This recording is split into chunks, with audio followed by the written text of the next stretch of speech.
Good evening दोस्तों, मेरे YouTube channel AD online study में आप सभी का स्वागत है। आज हम लोग पढ़ेंगे महाद्वीपीय विस्थापन सिद्धांत जो वेगनर महोदय ने दिया है। वेगनर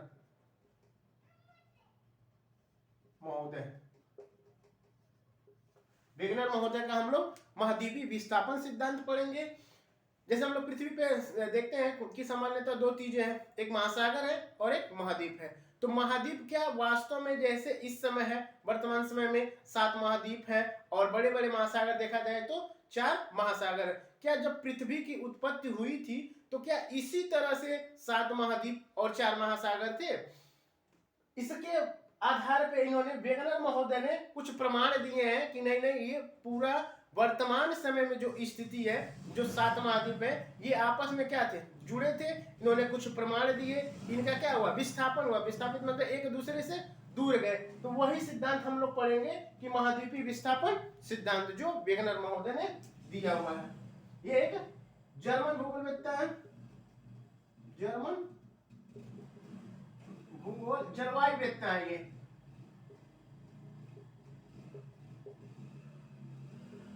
ये जलवायुवेत्ता थे जो जर्मनी के रहने वाले थे। ये जलवायुवेत्ता थे। इन्होंने अपना विचार दिया, इन्होंने जलवायु पे अध्ययन करते थे और इन्होंने अपना विचार दिया, यदि स्थल स्थिर रहते, यदि अगर स्थल क्या है, स्थिर है, तो जो जलवायु होती है वो स्थिर नहीं रहेगी, स्थिर नहीं रहेगी। यानी कभी ग्रीष्म जैसे शीत आएगा, कभी उष्ण आएगा, कभी शीतोष्ण आएगा। तो 3 चीजें इन्होंने बताया कि यदि अगर स्थल स्थिर है तो जलवायु स्थिर नहीं रहेगी, और यदि जलवायु स्थिर है, यदि जलवायु जो क्या है, स्थिर है तो क्या होंगे, स्थल जो होंगे स्थिर नहीं रहेंगे, स्थल जो है स्थिर नहीं रहेंगे, स्थिर नहीं रहेंगे। इन्होंने बताया अगर स्थल स्थिर है तो जलवायु क्या स्थिर नहीं रहेगी, अगर जलवायु जो है स्थिर है तो क्या है, स्थल स्थिर नहीं रहेंगी। तो इन्होंने इसी को प्रमाण दिया कि जलवायु क्या है, जलवायु स्थिर है। जो जैसे हम लोग देखते हैं किसी महाद्वीप में, जैसे ऑस्ट्रेलिया महाद्वीप में उष्ण है, अफ्रीका महाद्वीप उष्ण है, एशिया में आधा उष्ण पड़ेगा, आधा शीत पड़ेगा, शीतोष्ण पड़ेगा। तो सब महाद्वीपों पर क्या अलग अलग प्रकार की जलवायु पाई जाती है। इसी प्रकार बताया इन्होंने कि अगर जो स्थल जो था, अगर स्थल स्थिर रहता तो क्या है, जलवायु स्थिर नहीं रहता, जलवायु अलग अलग जगहों पे अलग अलग पाया जाता है। अगर जलवायु स्थिर है तो क्या स्थल तब स्थिर नहीं रहेगा, तब स्थलों में क्या होगा, विस्थापन होगा। तो इन्होंने यही प्रमाण दिया है कि जलवायु क्या होती है, स्थिर थी और स्थलों का क्या हुआ, विस्थापन हुआ, यानी एक दूसरे से क्या हुआ, दूर हुआ। तो सबसे पहले हम लोग देख लेते हैं, इन्होंने बताया था कि वर्तमान समय में जो हम लोग 7 महाद्वीप देखते हैं, 7 महाद्वीप बड़े बड़े महाद्वीप हैं और कुछ छोटे छोटे द्वीप हैं। ठीक है, तो इन्होंने बताया था कि वर्तमान समय में जो स्थिति है, ये ऐसी स्थिति नहीं थी। ये कार्बोनिफेरस युग में, कार्बोनिफेरस युग में, जो कार्बोनिफेरस, अभी इसके पिछले वीडियो में हम लोग पढ़े थे कि पूरा भौमिकी सारणी देखे थे, उसमें कार्बोनिफेरस युग था। ठीक है, तो कार्बोनिफेरस युग में इन्होंने बताया था कि सभी जो महाद्वीप क्या है, आपस में जुड़े हुए थे। जो सभी महाद्वीप जो थे आपस में क्या हुआ है, जुड़े हुए हैं, और इसके चारों ओर क्या था, सागर था, इसके चारों ओर, यानी ये क्या था, स्थल था, स्थल, और ये जल। इन्होंने बताया था कि कार्बोनिफेरस युग में सभी क्या थे, जो महाद्वीप इस समय दिख रहे हैं, जैसे एशिया महाद्वीप, अफ्रीका महाद्वीप, उत्तरी अमेरिका, दक्षिणी अमेरिका, उसके बाद अंटार्कटिका, यूरोप, ऑस्ट्रेलिया, ये सब महाद्वीप क्या थे, आपस में जुड़े हुए थे, जिसे हम लोग बोला जाता था क्या, पैंजिया, जिसे पैंजिया बोला जाता था। और इसके चारों तरफ क्या, ये जो डॉट डॉट दिखाए हैं, ये इसके चारों तरफ क्या था, जल था, इसके चारों तरफ जल था, जिसे पैंथालासा बोला गया। इन्होंने बताया था कि कार्बोनिफेरस युग में सभी महाद्वीप क्या थे, आपस में जुड़े हुए थे और एक मिलकर बने हुए थे, जिसे हम लोग क्या बोलते थे, पैंजिया बोला जाता था। और जल इसके चारों तरफ क्या था, जल था, तो जल के भाग को हम लोग क्या बोला जाता था, पैंथालासा।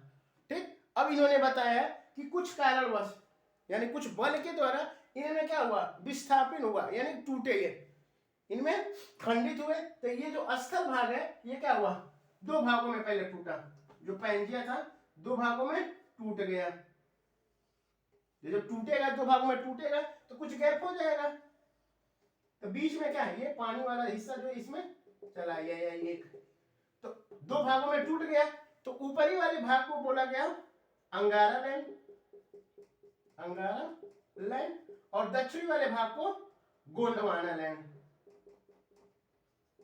गोंडवाना लैंड। ठीक, ऊपर उत्तरी भाग को अंगारा लैंड और दक्षिणी भाग को गोंडवाना लैंड, और जो भाई पूरा जब एक में था तो उसे बोला जाता था पैंजिया। और इसके चारों तरफ जो जल था उसे क्या, पैंथालासा बोला जाता था। जब ये दोनों भाग टूटा तो बीच का कुछ भाग क्या गैप हुआ, इसमें पानी भर गया, जिसे बोला गया तेथिस सागर, तेथिस सागर। ठीक, जिसे बोला गया तेथिस सागर। ठीक, जैसे कार्बोनिफेरस युग में क्या हुआ, इनका पैंजिया का विभाजन हुआ, कार्बोनिफेरस युग में पैंजिया का विभाजन हुआ और दो भागों में बंट गया। पहले वाले भाग, उत्तरी वाले भाग को क्या बोला गया, अंगारा लैंड, तथा दक्षिणी वाले भाग को गोंडवाना लैंड। अब ये कैसे टूटा, तो ज्वारीय बल के कारण, ज्वारीय बल के कारण। इनका जो इन्होंने बताया था, जो शक्ति बताई थी, इन्होंने बताई थी क्या, कि ज्वारीय बल के कारण, यानी चंद्रमा और सूर्य के गुरुत्वाकर्षण से, जो सूर्य और चंद्रमा के गुरुत्वाकर्षण से जो बल लगता है, जो ज्वारीय बल लगता है, तो उसी के कारण इन्होंने बताया था कि ये क्या है, इनका विभाजन हुआ। अभी हम बताएंगे कि क्या क्या प्रमाण हुए। उसके बाद पुनः जो अंगारा लैंडों का, इसका अंगारा लैंड कई भागों में टूटा और गोंडवाना लैंड कई भागों में टूटा। तो बताया जाता है कि गोंडवाना लैंड जो है जुरासिक युग, गोंडवाना लैंड का जो विभाजन हुआ वो जुरासिक युग में हुआ। जैसे हम लोग पढ़े थे कि उसमें जुरासिक युग में क्या, डायनासोर का युग कहा जाता है इसे, जुरासिक युग को डायनासोर युग, यानी इसी में डायनासोर की उत्पत्ति भी हुई थी जुरासिक युग में। तो जब गोंडवाना लैंड जो पुनः जुरासिक युग में क्या हुआ, कई भागों में टूटा, तो गोंडवाना लैंड जो कई भागों में टूटा, तो इससे क्या, जो दक्षिणी महाद्वीप है, जैसे दक्षिणी अमेरिका, अफ्रीका, भारत का प्रायद्वीपी भारत का हिस्सा, और ऑस्ट्रेलिया और अंटार्कटिका इससे बने। मैप बना के हम दिखा देते हैं विश्व का मैप। जैसे देखिए, हम लोग विश्व का मैप देख लिए, ये उत्तरी अमेरिका है, ये दक्षिणी America, Europe, Asia, Africa, Australia, और यहाँ पे जो है अंटार्कटिका महाद्वीप है,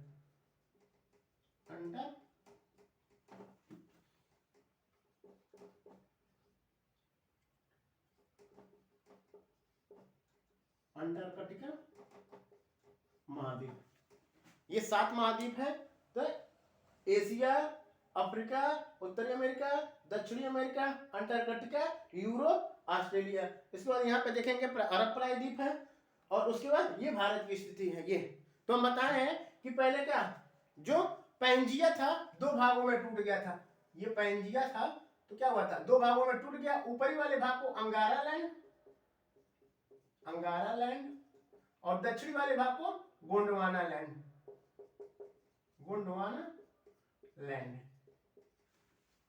ठीक, इनका हम बताए थे कि इनका क्या हुआ, विभाजन हुआ, पैंजिया का विभाजन हुआ। और ये कार्बोनिफेरस युग में पैंजिया का विभाजन किससे, ज्वारीय बल के कारण हुआ। तो उत्तरी भाग को अंगारा लैंड तथा दक्षिणी भाग को गोंडवाना लैंड। दक्षिणी भाग का पुनः क्या हुआ, और उत्तरी भाग और दक्षिणी भाग का पुनः क्या हुआ, विखंडन हुआ।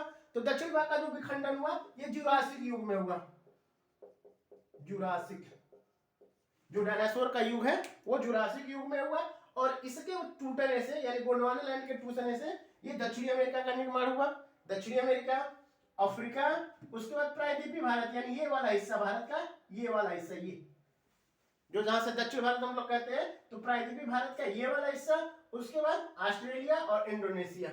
इंडोनेशिया नहीं आएगा इसमें, इंडोनेशिया का कुछ हिस्सा आता है, तो इन सबों का क्या, जो गोंडवाना लैंडों से बना हुआ है, यानी दक्षिणी भाग जो बना हुआ है गोंडवाना लैंड से बना हुआ है, यानी दक्षिणी अमेरिका, अफ्रीका, ऑस्ट्रेलिया, प्रायद्वीपीय भारत और अंटार्कटिका, ये गोंडवाना लैंड से बना हुआ है।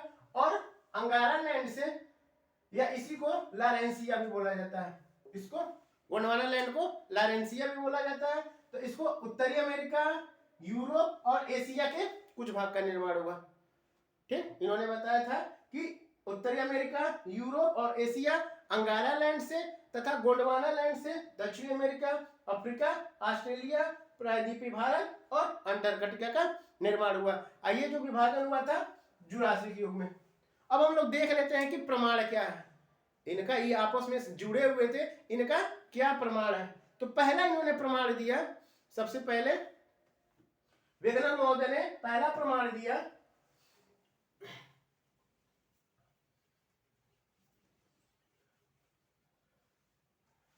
पहला इन्होंने प्रमाण दिया जिगसाफिट,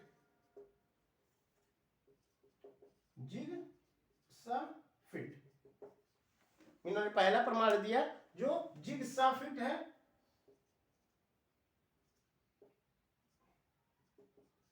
इन्होंने बताया था कि जो ये दक्षिणी अमेरिका और अफ्रीका का, ये वाला हिस्सा देख रहे हैं, जो दक्षिणी अमेरिका और अफ्रीका का हिस्सा है, ये क्या थे, यहाँ जुड़ा हुआ था।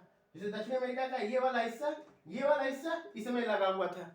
इन्होंने बताया है कि दक्षिणी अमेरिका का ये और हिस्सा, ये और हिस्सा क्या थे, आपस में जुड़े हुए थे। इनकी स्थिति अगर देखी जाए तो दोनों की स्थिति क्या है, जो तट है सेम है। अगर यहाँ से इसको उठा के यहाँ पे ले आए तो क्या होगा, इसमें जुड़ जाएगा।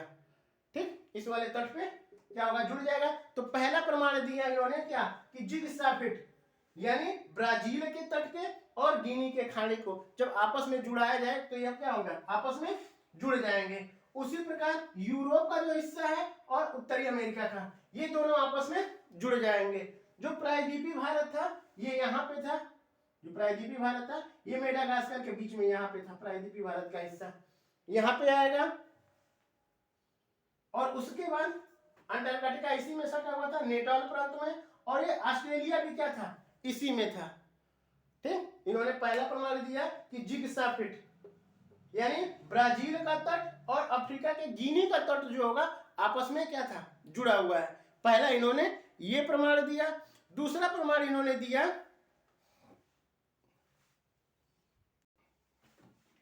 दूसरा इन्होंने प्रमाण दिया कि जो दक्षिणी अमेरिका और अफ्रीका में जो खनिज पाए जाते हैं लगभग क्या है, समानता होती है। यानी दक्षिणी अमेरिका और अफ्रीका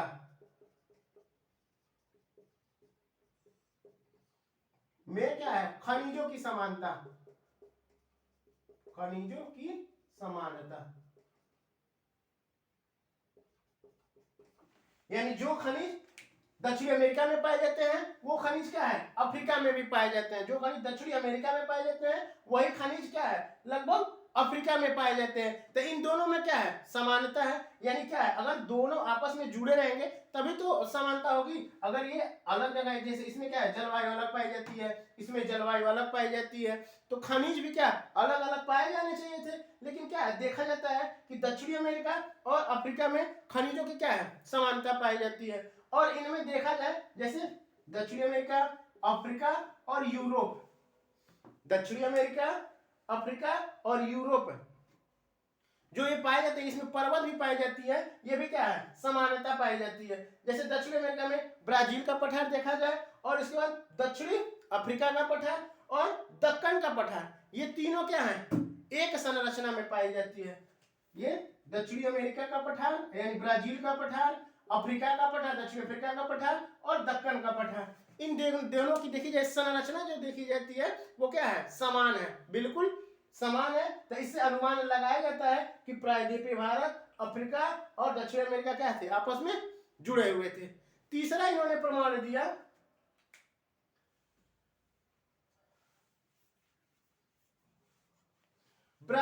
जैसे एटलांटिक तट के, ये अटलांटिक महासागर है, अटलांटिक महासागर, अटलांटिक महासागर, तो एटलांटिक महासागर के दोनों तटों पर ग्लासोपेट्रिस नामक वनस्पति पाई जाती है, ग्लासोपेट्रिस पेट्रिस।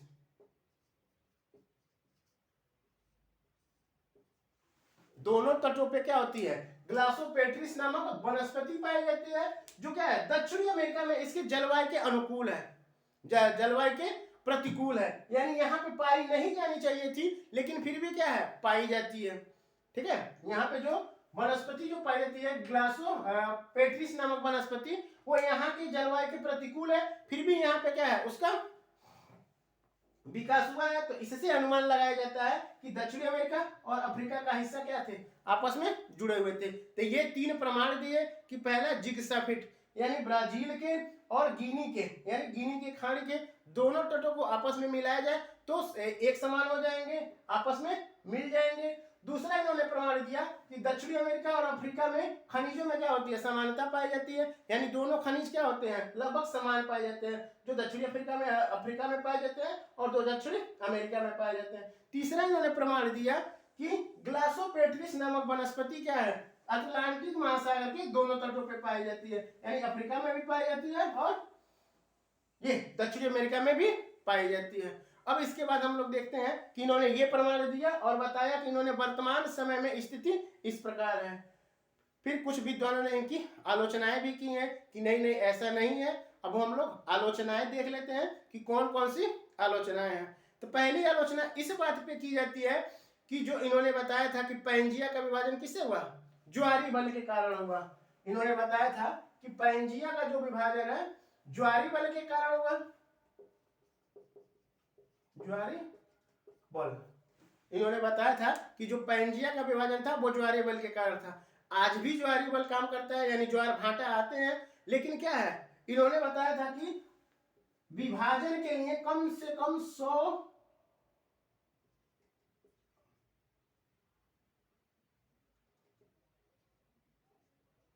अरब गुना, 100 अरब, इस समय का जो ज्वारी बल है तो 100 अरब गुना इससे अधिक रहता, तब जाके क्या है इनका विखंडन होता है। ठीक है, यानी ज्वारी बल क्या है 100 गुना चाहिए, 100 अरब गुना, यानी जो वर्तमान समय में है वो 100 गुना चाहिए। अब हो सकता है पॉसिबल हो या न हो, क्योंकि ज्वारी बल इतनी तटों को, यानी महाद्वीप है, इतनी शक्ति से इसको तोड़ना बहुत ज्यादा शक्ति की आवश्यकता है। ठीक है, तो जो वर्तमान समय में देखा जाए तो संभव नहीं है, या तो चंद्रमा पृथ्वी के ज्यादा नजदीक रहा होगा तब जाके इस प्रकार के कंडीशन बने होंगे। तो इस बात पे आलोचना की जाती है, पहली आलोचना कि ज्वारीय बल जो है इतनी नहीं हो सकती, पहली आलोचना इन्हीं पे की जाती। ये 100 करोड़ है, सॉरी अरब नहीं है, 100 करोड़।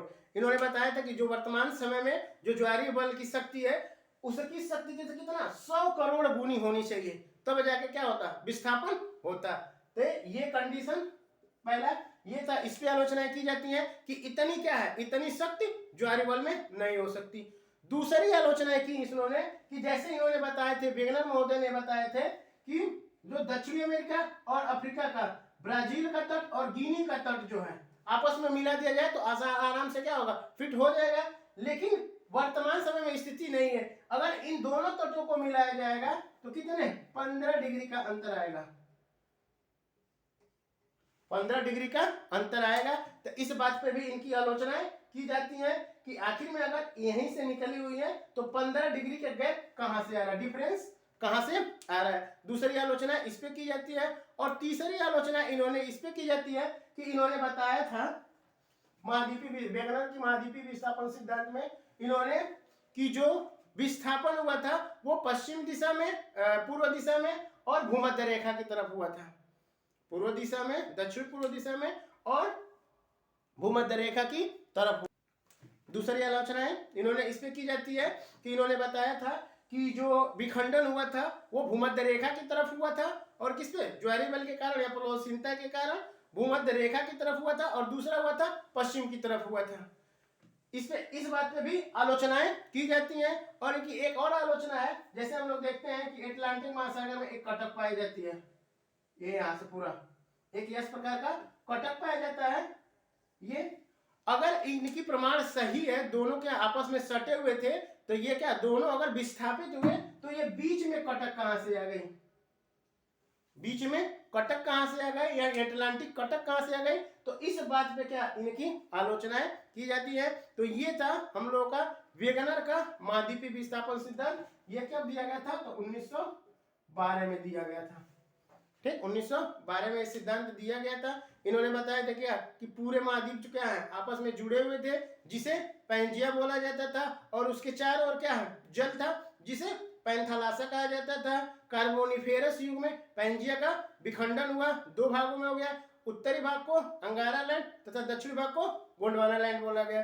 तो गोंडवाना लैंड का पुनः जुरासिक युग में क्या होता है, विखंडन होता है, जिससे दक्षिणी अमेरिका, अफ्रीका और ऑस्ट्रेलिया का निर्माण होता है, और प्रायद्वीपीय भारत का और अंगारा लैंड का विखंडन होता है, जिससे उत्तरी अमेरिका, यूरोप और एशिया का निर्माण होता है। उसके बाद इन्होंने प्रमाण दिए कि कैसे कैसे, तो पहला इन्होंने बताया था जो विखंडन हुआ था किससे, ज्वारी बल से हुआ था। उसके बाद अफ्रीका के और दक्षिण अमेरिका के तटों को आपस में मिल जा सकता है, और खनिजों की संरचना क्या होती है, समान पाई जाती है। ग्लासोपेट्रिस नामक एक वनस्पति होती है जो दक्षिण अमेरिका और अफ्रीका में पाई जाती है। तो इस प्रकार इन्होंने समानताएं दी, कुछ आलोचनाएं भी इनकी की जाती हैं, जैसे ज्वारी बल के कारण, ज्वारी बल को लेके कि इतनी ज्वारी बल आई कहां से। दूसरा है कि ये बीच में कटक कहां से आया, अगर दोनों आपस में जुड़े हुए हैं तो ये कटक कहां से आया। और तीसरी है कि जो पर्वतों की संरचना जो पाई जा रही है बीच में, ये कटक कहां से आया। और तीसरी आलोचना इस पे की जाती है इनकी, और तीसरी आलोचना इन पे इससे की जाती है कि दक्षिण अमेरिका और अफ्रीका के तटों पे कितना 15 डिग्री का क्या है डिफरेंस आता है। ठीक है, तो ये था हम लोग का वेगनर का महाद्वीपीय विस्थापन सिद्धांत। अब अगले वीडियो में देखते हैं अगला टॉपिक। ठीक, थैंक यू।